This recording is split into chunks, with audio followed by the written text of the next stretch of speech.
Hi everyone, my name is Kristen and I'd like to talk to you about some interesting new fertilizer and pesticide technologies being developed. I've rated my top 4 based on how innovative they are, ease of use, and whether I think that they might have less of an environmental impact than your typical synthetic fertilizer. So let's start with number 4, robots and artificial intelligence. Multiple companies are developing robots that can recognize weeds and kill them. They come in various sizes, from lawnmower size, which can be used in lawns and gardens, to tractor size, which can be used on farms. There's a company called Carbon Robotics that has a weeder that uses lasers to kill weeds. It has artificial intelligence in which it's been fed many images of crop and weed plants so that it can recognize the difference. That way, when it sees a weed, it shoots out a laser and kills it by burning it. At a smaller scale, for lawns, there are robots that use the same type of technology as the laser robot, but on a smaller scale, and they recognize weeds and shoot a pesticide directly on the weed. So rather than hitting the entire lawn with herbicide, they'll just find the spot where the weed is and spray there. And I'm showing a picture of the Dandy, which is an example of this. There's also the Turtle, which now I'm showing a picture of, and it uses mechanical action. So the wheels have little tillers that till up the earth and disturb it, and it also has a string trimmer. And so when it sees a weed, it goes into action, killing them. There's still some work that needs to be done to make this technology more affordable and able to weed more quickly. But once that happens, it'll result in technologies that use a lot less synthetic herbicide, either by not needing to use it at all, like in the case of the laser robot, or by using just a small amount, like in the case of the Dandy. The company Bee Vectoring Technologies has developed a biopesticide that's delivered by commercially reared honeybees and bumblebees as they visit flowers. Their pesticide is called CR7, and it contains a powder, but also a biological fungicide. And it's put into a dispenser that the bees have to crawl through as they leave the hive. And here's a picture of that dispenser as the bees go through it. So as they're going through, their little hairy bodies pick up the powder with the biofungicide, and then they carry it to the flower as they travel to it to collect nectar and pollinate it. So the benefit of this is that it delivers the pesticide directly to the part of the flower where a lot of fungal diseases take hold. A positive aspect of this technology is that since the pesticide is only being delivered to the part of the plant impacted, less pesticide is needed, so you don't have to spray the entire plant. However, a downside to this technology is the fact that you have to use pesticides that won't harm the bee since they're doing the delivery. And also you're limited in the crops it can be used on because they have to be ones that bees are willing to go to. So this still hits quite a few crops that are of high value. So things like caneberries, blueberries, almonds, sunflowers, other fruiting vegetables. All right, let's go on to technology number 2. This is biopesticides and biofertilizers.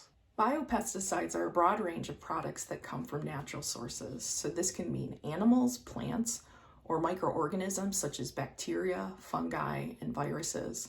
It can even include some minerals such as copper. So let me give you an example of a product, and this is one in which the animal is acting as a biopesticide. So the company Oxitec is developing a male mosquito that is genetically engineered so that it expresses a protein so that its female offspring die.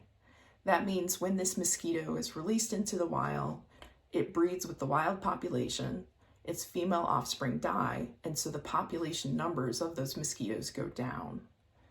This also results then in fewer mosquitoes to pass on diseases like Zika virus, dengue fever, and chikungunya. As you can imagine, release of a genetically engineered animal into the wild might cause some concerns for the environment. So this is still in the testing phase, and EPA has put restrictions on how it's tested so that it will limit any kind of impact that might occur to humans or the environment. A second example is the common bacteria Bacillus thuringiensis, or BT. BT has been known to humans since the early 1900s and was first sold commercially in 1958. BT is a spore-forming bacteria, and within those spores are proteins that are insecticidal. The really interesting thing is that each of these proteins is very specific as to which insect it kills. And so if you have different strains of BT, you have different versions of those proteins.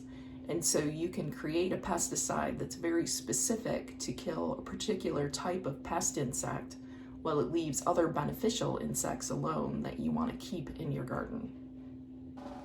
All right, folks, we're at technology number 1, which is RNAi.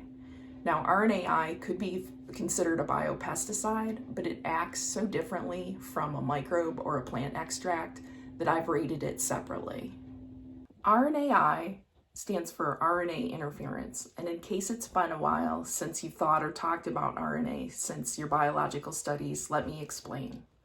All living organisms have DNA in their cells, and this is the molecule that makes up genes that code for the components that make up a living organism. Many of these genes code for proteins, but to get from DNA to protein, first the DNA is used to produce a messenger RNA molecule, or mRNA.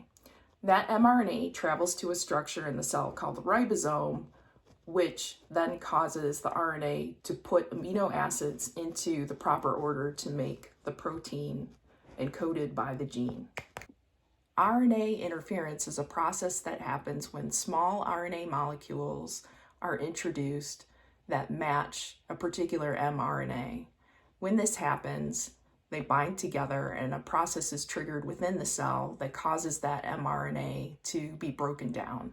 So that means whatever the protein was that that mRNA encoded for isn't going to get made. And so that's why we typically call RNA interference gene silencing. So effectively, it ends up stopping or slowing the production of a particular protein. That's helpful when you're designing a pesticide, because if you find an essential protein in a pest that it needs to live, you can target the mRNA for that protein, destroy it, and then ultimately kill that pest. An advantage of RNAi is that if you're very careful and you design your small RNA molecules that are introduced to be very specific to a particular protein, you can impact only your pest and not others. Now, that might sound fairly straightforward, but not all animals are impacted by RNAi. However, there are some insect pests, such as the Colorado potato beetle, that are. And in fact, there's a company called GreenLight Biosciences that just had their RNAi product for Colorado potato beetle approved by the US EPA. So that's it, folks. That's my top 4 technologies that are used as pesticides that I find to be innovative and have less of an impact on the environment. I hope you found them interesting, and if so, I'd advise you to poke around a little bit and learn more about them. All right, until next time, bye.